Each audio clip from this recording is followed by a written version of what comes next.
उस गांव में सभी एक दूसरे के साथ मिलजुल कर रहते थे। उस गांव में रमाकांत नाम का एक बूढ़ा रहता था। कुंदनपुर में वो सबसे बुजुर्ग था। वो कब से उस गांव में रह रहा था, ये किसी को भी नहीं पता था। एक दिन वो अपने घर में एक संदूक के पास बैठा हुआ था। वो संदूक भी बहुत ज्यादा पुरानी थी। पता नहीं और कितने वर्षों तक इस संदूक का रक्षण करना पड़ेगा। इतने वर्षों से इस संदूक का भार मैं उठाता आया हूं, परंतु मुझे चिंता है कि मेरी मृत्यु के बाद यदि ये संदूक किसी के हाथ लग गई तो बहुत बड़ा अनर्थ हो जाएगा। मुझे कुछ भी करके इस संदूक में जो रहस्यमय वस्तु है उसे नष्ट करना होगा। रमाकांत गांव का बुजुर्ग था, इसलिए गांव के लोग उसके पास सलाह मांगने आते थे। कुछ दिन बीत जाते हैं और बारिश के दिन शुरू होते हैं। कुंदनपुर हरे भरे खेती से लहराने लगता है। उस गांव में रहने वाले हरिया और रामा किसान रमाकांत के घर आते हैं।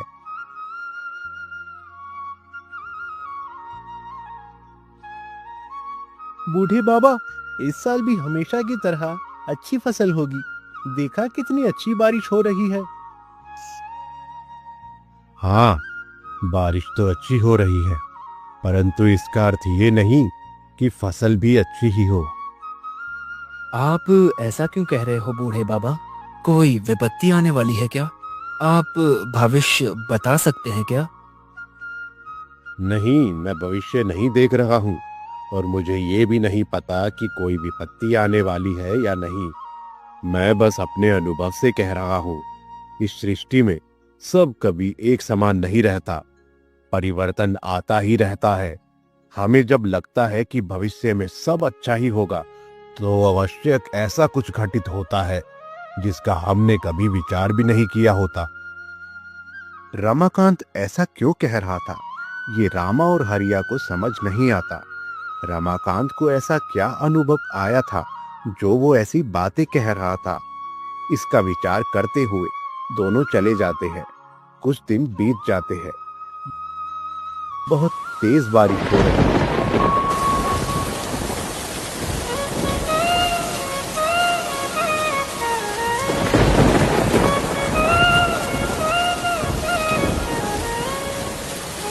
हरिया, ये बारिश तो रुकने का नाम ही नहीं ले रही है। कितने दिन हो गए हैं, परंतु बारिश लगातार हो ही रही है।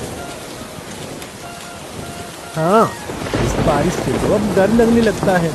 हमें तो लगा था कि फसल इस साल भी हमेशा की तरह अच्छी होगी, पर इस बारिश को देखकर लग रहा है कि कहीं नदी में बाढ़ ना आ जाए। नहीं नहीं, नदी में बाढ़ आई तो सबके खेत बह जाएंगे। हरिया और रामा बहुत चिंता में थे। रात बीत जाती है और बारिश बहुत तेज हो जाती है। नदी में बाढ़ आ जाती है और नदी का गांव में घुस जाता है। पूरे गांव के लोग अपनी जान बचाने के लिए इधर उधर भागने लगते हैं। रामा और हरिया मिलते हैं और रामा, हमें मंत्री जी से जाकर मिलना चाहिए। मंत्री जी, अब हम सबके रहने की व्यवस्था कर सकते हैं। तब तुम सब गांव वालों को एक साथ आने को कहो। हाँ, यही ठीक है। तुम जल्दी जाओ और मंत्री से बात करो। हरिया भागकर मंत्री जी के पास आता है। मंत्री उससे कहते हैं कि उन्हें ऐसी स्थिति आ सकती है, इसका अनुमान था, इसलिए उन्होंने पहले ही गांव के ऊंचे स्थान पर सबके लिए तंबुओं का निर्माण किया है। रामा और हरिया सब गांव वालों को वहां लेकर जाने लगते हैं। तभी रामा, बूढ़े बाबा कहाँ हैं? बाकी सब आ गए और वो नहीं दिख रहा है। हाँ, भीड़ में मुझे भी समझ में नहीं आया कि वो सबके साथ है। चलो चलो, उन्हें लेकर आते हैं। हरिया और रामा बाकी सबको आगे भेजकर बूढ़े बाबा को लेने जाते हैं।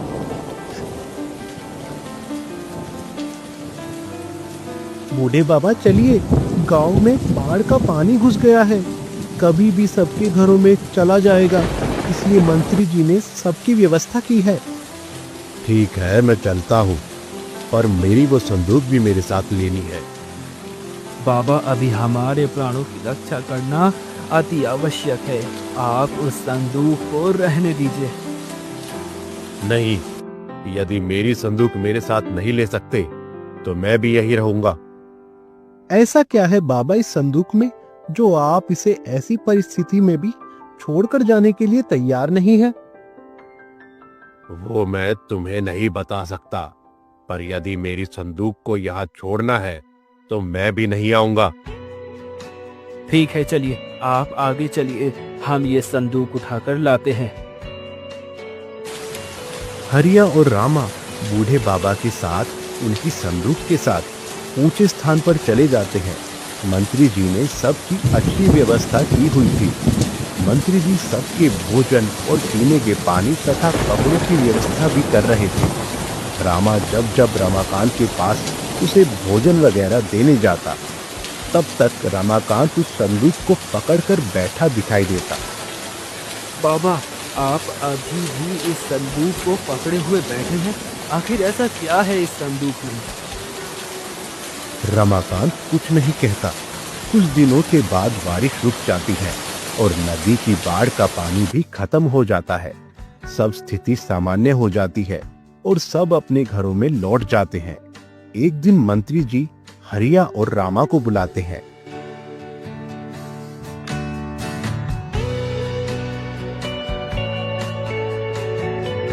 रामा, हरिया, जब तुम सब तंबू में रहे थे तब मैंने एक बूढ़े को देखा था जो लगातार एक संदूक को पकड़कर बैठा रहता था। हाँ मंत्री जी, वो हमारे गांव के सबसे बड़े बुजुर्ग हैं। वह कब से गांव में रह रहे हैं किसी को नहीं पता। जब हम उन्हें बाढ़ से बचाने के लिए गए थे तब उन्होंने कहा था यदि उनकी संदूक साथ जाएगी तो वही अपने घर जाएंगे और घर में रुकेंगे। अच्छा, ऐसा क्या हो सकता है उस संदूक में जो उस बूढ़े ने उसे इतना संभाल कर रखा है? हमने उन्हें बहुत पूछा पर उन्होंने कुछ नहीं बताया। ठीक है।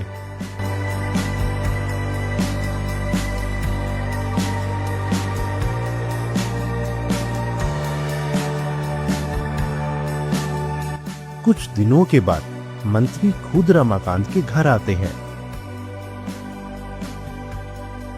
बूढ़े बाबा, मैंने देखा है कि आपके पास एक संदूक है। हाँ, एक संदूक है मेरे पास। इतनी बाढ़ में भी आपने अपने प्राणों के रक्षण करने के बदले उस संदूक को अपने साथ रखने को कहा। ऐसा क्यों किया आपने? ऐसा क्या है उस संदूक में? मैं आपको वो बता नहीं सकता मंत्री जी। बूढ़े बाबा, आप इस तरह से उस संदूक को संजो कर रख रहे हैं, इसका अर्थ ये है अवश्य उसमें कोई ऐसी वस्तु है जो बहुत मूल्यवान है। आप मुझे वो वस्तु दिखाएं, नहीं तो मुझे इस संदूक को महाराज के पास लेकर जाना पड़ेगा। रमाकांत मंत्री को कुछ नहीं बताता और मंत्री अपने सैनिकों के साथ उस संदूक को लेकर महल में जाते हैं। रमाकांत भी उसके साथ होता है। मंत्री महाराज विद्यावान को उस संदूक के बारे में बताते हैं और महाराज उस संदूक को खोलते हैं। महाराज देखते हैं कि उस संदूक में एक चमचमाता आईना है।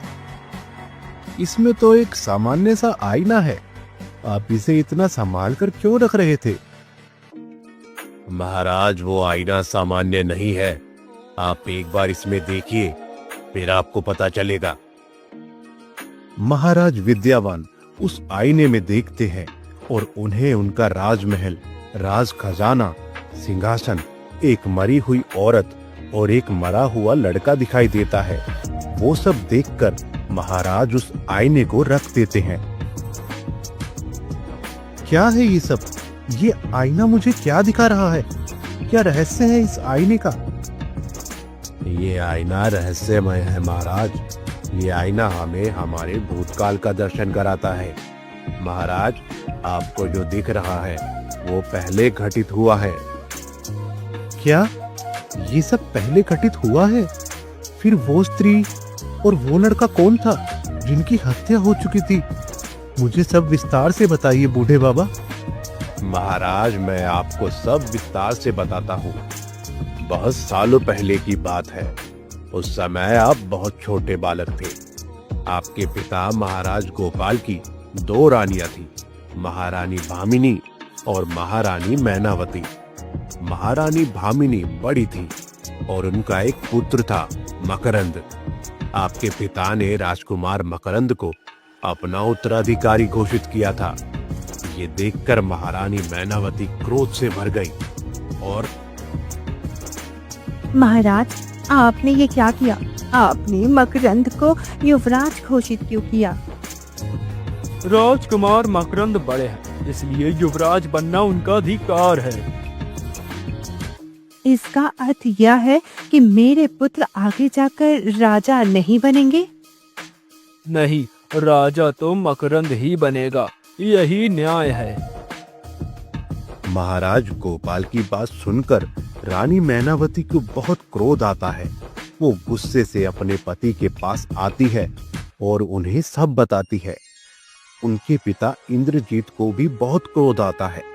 इंद्रजीत की तंत्र मंत्र की विद्या को जानते थे। उनके पास एक ऐसा आईना था जो किसी को भी कैद कर सकता था। इंद्रजीत ने उस आईने का उपयोग किया और महारानी भामिनी और राजकुमार मकरंद को उस आईने में कैद कर लिया। कुछ समय के बाद उन दोनों की मृत्यु हो जाती है। महारानी मैनावती, आपने और आपके पिता ने ये ठीक नहीं किया। आपके पुत्र को सिंहासन देने के लिए आपने उनकी हत्या कर दी। अब मैं आपको इसका दंड जरूर दूंगा। ये सुनकर इंद्रजीत महाराज को भी उस आईने में कैद करने का प्रयास करने लगते हैं, परंतु महाराज जैसे तैसे वहां से भाग निकलते हैं। रानी मैनावती अपने पुत्र को राज सिंहासन पर बिठाती है। अच्छा, तो ये सब घटित हुआ था, परंतु ये सब आप कैसे जानते हैं? और ये आईना आपके पास कैसे आया? और ये सब मुझे क्यों दिखा रहा है? महाराज, वो राज सिंहासन पर बैठा हुआ पुत्र आप ही हैं। रानी मैनावती आप ही की माता थी, जो आपके राज्याभिषेक के बाद मृत्यु को प्राप्त हो गई, और वो भागा हुआ महाराज मैं हूँ, महाराज रमाकांत। मैं भाग गया था, परंतु मुझे भय था कि अपने स्वार्थ के लिए मैनावती और उसके पिता इंद्रजीत फिर से उस आईने का अनुचित उपयोग ना करे। इसलिए एक रात मैंने राजमहल में आकर वो आईना चुरा लिया। इसका अर्थ है आप मेरे पिता हैं, परंतु माँ ने तो मुझे कहा था कि पिताश्री ने राजपाट का त्याग किया है और वो सन्यासी बन गए हैं। तुम्हारी माँ और उसके पिता बहुत महत्वाकांक्षी थे। उन्हें अपने स्वार्थ के आगे कुछ भी नहीं दिखता था। तुम्हें राजा बनाने के लिए उसने मेरी हत्या करने का प्रयास भी किया, परंतु जब वो मेरी हत्या करने में असफल रहे, तब उन्होंने मैं सन्यासी बन गया हूँ ऐसी खबर पूरे राज्य में फैला दी। मेरी बड़ी माँ और मेरे भाई की हत्या हो गई थी और आपकी भी हत्या का प्रयास किया गया था पिताजी।